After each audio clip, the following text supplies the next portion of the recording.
The job of an entrepreneur is to learn skills, become efficient, and delegate. Essentially to resource manage, which is what CEOs of high-level companies do, is track and manage where should the limited resources that we have get put in order to get the biggest return. This means that when you're out and about in daily life talking to other people who specialise in different fields, that we get lots of transferable knowledge and information which you can use in many other things, like sales. As an example, if you're trained in sales, that is super useful for marketing, for hiring, for any form of communication, really, of transferring motivation of a story, which is why I'm such a big advocate of it. And today I was with a friend of mine who is a head of English at school, and we were discussing semantics. So that's the meaning behind what you're trying to convey, the meaning behind a sentence. This is how Google search engine works, as an example. But why we were bringing it up was where my company is fully remote, we do lots of communication via message. And there are so many examples where you can write the exact same words, like exactly the same words in a sentence, and it can mean completely different things depending on where you emphasize or punctuate. And so it's really important to make sure that the other person on the other side of the message has understood what you're talking about. And this is really important in sales calls, because we're like, what's the question you're actually answering? What's the problem I'm actually solving for? And have you asked or received the answer to the question you actually need to know? So as an example, when we are finding availability for clients, I don't ask when works for you, because people cannot manage their own time. I ask, what time do you get home from school? Because we work with students.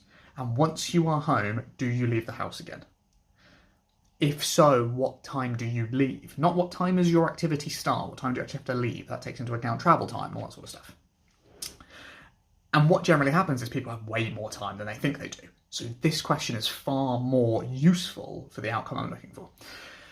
So we got talking about this, and he actually showed me, my friend showed me this, a sample of a book called Eats, Shoots and Leaves, which is a joke on pandas. And because there was a dictionary definition of pandas, it was something along the lines of it's a large animal, a large mammal that typically eats shoots and leaves.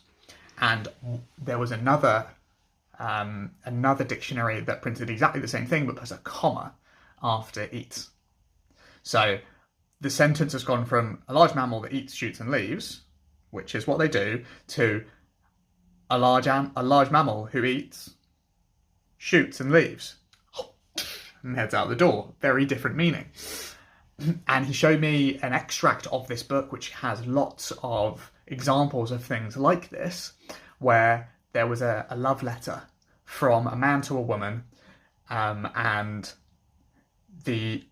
you read the letter, and it was basically like, I love you, you ruin all other men for me, please will you stay with me forever, sort of thing. Then again, it was exactly the same message from her back to him.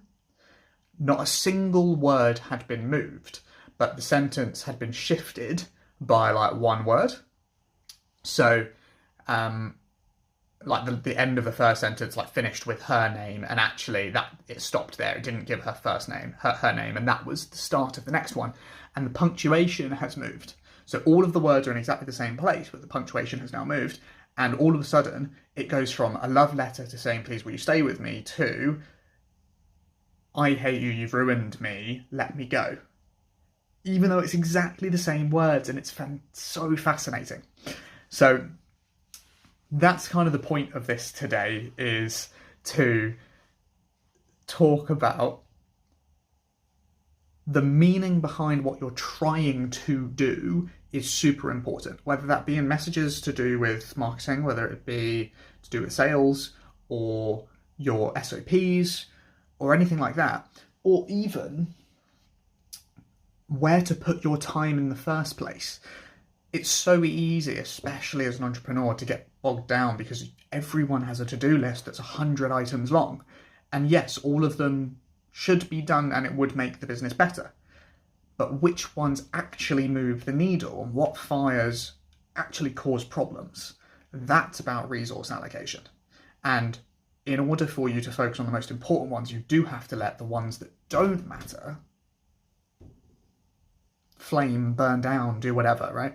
There's a really amazing example of this in one of the world wars. I don't know which one. This is a story my dad told me. Planes were coming back from fighting, from dogfights, so plane shootouts in the sky, and loads of them were being shot down. And so what they would do is they would see where the planes that came back were being shot, and they would put more armour where they were being shot, because that's where they were getting shot, obviously. It makes sense. But basically the same number were being shot down. They couldn't figure out why, so they hire a mathematician, and he says, put the armour on everywhere that hasn't been shot. Because if it has been shot and it comes back, it was able to fly with a hole there. The ones that didn't come back probably have been shot where this one hasn't been. And then, so they reinforced the area which didn't have the holes, and lo and behold, loads more planes survived. Because they left the fires to burn that were okay to burn, and they reinforced, allocated resources to the places where it broke if you didn't. That's the job of an entrepreneur, of a CEO. So if you are, I guarantee you're doing this, you're doing so much on your plate right now that doesn't need to be done. Because those fires can burn, the business will run without it. So go through your to-do list, have a look. What is the single most important thing that's stopping your business being where you want it to be? Focus on that one problem and let everything else burn. And if it becomes such a massive problem, then you know you need to patch that up. And you need to put someone else in there. Either that's you or you fill it with someone else who can do that. But that has to be done so that you can focus on the thing that actually matters. And that's why we all get stuck for so long where we are, because we focus on the stuff that doesn't matter. And when it gets easy, when it's working, we don't lean in. And I'll entirely admit that's where we are right now. It's where my friend Jim was at recently, is that it's working. You're not scrambling to pay payroll each month. So like, just ease off the gas. Which is crazy because we're like 75% full, but we are only making 25% of the profit we could if we just pushed that final 25%. So we're literally 4 times our current profit if we just go back to the one thing that matters, which is filling up the service, right? Filling up that last 25%. And so that is, again, where our effort is now going back into. So there you go. Thoughts for the day. Be resourceful. You don't need to have lots of resources. And this, again, changes drastically depending on where you are in the cycle, but be an entrepreneur. Allocate resources effectively and think, what is the actual goal you're trying to achieve, and does this do it? What is the actual meaning you're trying to convey with this sentence, and is it inexplicably that? Inexplicably that. Can't mean anything else. That's the goal. All right, guys, have a great evening. Peace.